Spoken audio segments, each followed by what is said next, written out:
Thank you, Bess.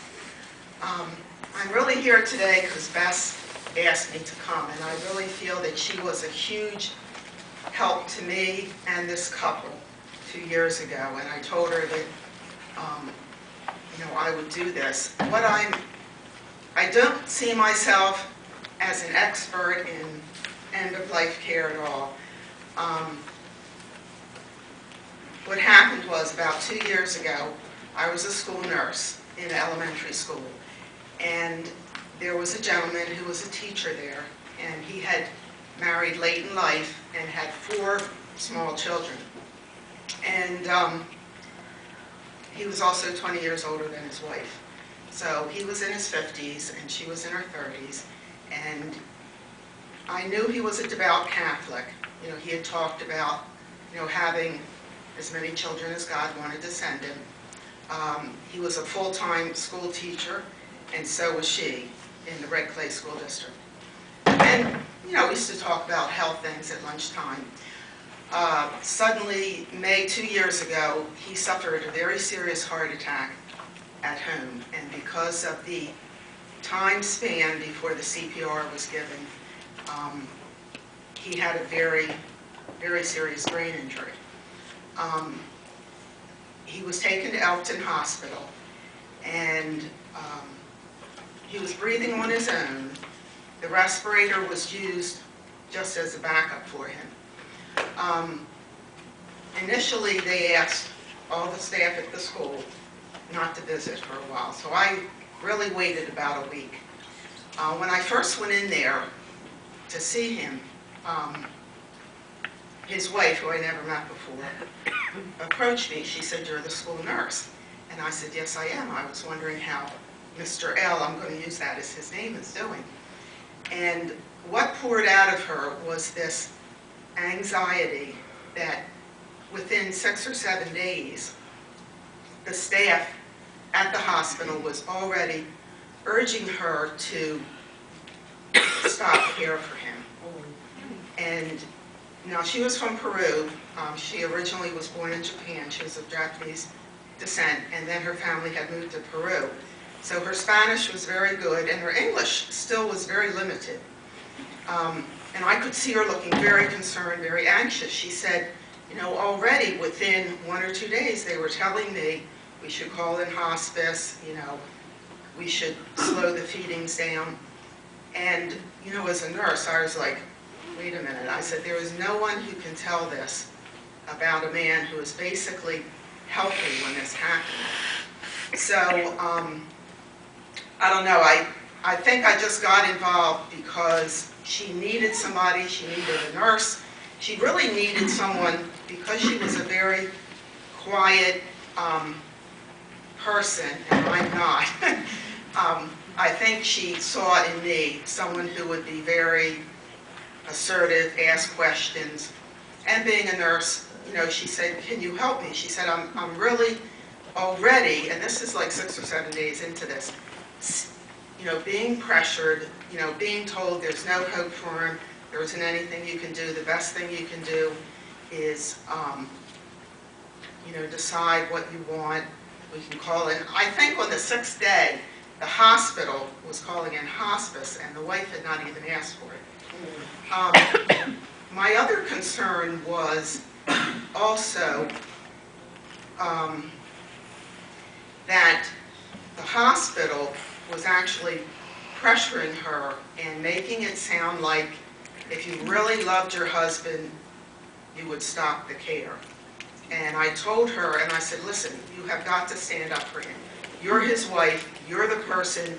You have to make what decision you think is right for him." And we talked about, the fact that he was not dependent on the ventilator. They were just using it as a backup. He really wasn't dying of anything. He had a very serious anoxic episode, but it would take a lot of time to really find out what he was, where he would go and what he was capable of. I was amazed at how the social workers in the hospital also really came on with pressure. In fact, one day the wife came in and the tube feeding had been reduced a lot. And she said, what are they doing that for? I said, well, you question them. There was just, it was amazing that they even got belligerent, that she would question things, that she said, wait a minute, you know, I'm the wife here and I'm making decisions. He lived through Elton Hospital, which was, you know, very traumatic. He also developed already within a week or two that he was there. He started with a bed sore that when he left there became extremely serious. In fact, after 2 years, it's only really healed. So it's been a whole 2 years just to, well, anyway, what happened was when we left the hospital, she was pushed to find a nursing home. They said, well, if you're, you know, not going to terminate feedings and, you know, we don't want him here anymore because this is an acute care facility. So she started looking for nursing homes, and of course, you know, there were not beds in a lot of them. She did come up with Franciscan Center at Brackenville, which is associated with St. Francis Hospital. So as soon as I heard, you know, there was a bed there, I thought, well, thank God, all this pressure, you know, to stop his care will end because we're going to a Catholic facility. And I don't want to talk down, you know, this one facility, but I really want to make a point to people that just because you're in a Catholic facility does not mean that you can't or you shouldn't really watch out what's going on, because really most of the problems only started when we went there. He was admitted to a Franciscan Center at Brackenville, and right away I was concerned because as seriously injured as he was, they put him in a room furthest away from the nursing stations. And I could tell that the nursing care, some of the nurses were very, you know, concerned about, you know, the amount of care he was going to get.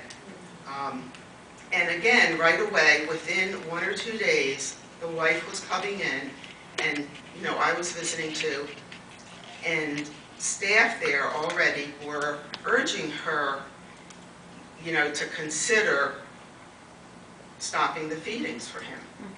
And right away, you know, her anxiety, excuse me, which was, you know, pretty high at Elton Hospital, went even higher because she realized that just moving into this nursing home wasn't going to stop this pressure. So he was there about 3 days, and she called me at home and said that they wanted to meet with her. And I said, you know, who wants to meet with you? And she said, the physician, a priest, the social worker, and myself. And I said, well, would you like me to come? She said, I'm so afraid. I really think that, you know, they're going to start this up again about, you know, pressuring me to stop his care. Well, by that time, I said to myself, I've got to call somebody else, because I was floored at the arrogance, you know, you don't know what's best for him, we do. So I realized that I had to call someone and find out where we could get some help, you know, if not verbal support for this woman. So I called Bess McEnany. I said, now who's that lady that I talked to years ago? And I know she's very pro-life. So I called her on the phone, and probably for the next 2 months, I must have talked to her some days 2 and 3 times. And I'm very, very thankful for her, because I was floored by this. I wasn't ready for it. I especially wasn't ready for it in a Catholic facility. I found myself also saying to the doctors and the social workers, this man is only 56 years old. He has 4 small children under the age of like 9. We're not even talking about someone who's led a full life or is an elderly person. I couldn't believe physicians sitting there and within 1, 2, or 3 weeks of the heart attack trying to convince her that there was no hope, you know, he would never live through this, he shouldn't live through this, she should spare herself and the children this. And she would look at me like, you know, what do I do? So I guess the meeting at Franciscan Center was one of the first realizations on my part about what their agenda was there. As soon as the meeting started and she asked me to go with her, the social worker, the lady who was a social worker there, started the meeting off with assuring her that they could provide her husband with a pain-free death, that it was really, she had 4 small children she had to look out for. She had to think about that. And this woman was a nurse also. And I was appalled when she brought up that this wife had to think about the amount of nursing care her husband would require in this state. I said, wait a minute, by that time I had to say something. And of course she said to me, and who are you? I said, I'm the school nurse. You know, we got to laugh about that later because the wife said that was so funny when you said that. I didn't know what else to say, but she was a teacher. He was one of my teachers, and I wasn't going to let somebody sit there and say that. I said, wait a minute. I said, all he requires is basic nursing care. This man is not even dependent on a respirator. He may have a tube feeding, but, you know, there was some, you know, recognition on his part at this point of, you know, what was going on. But the thing that really knocked my socks off was the priest who was involved.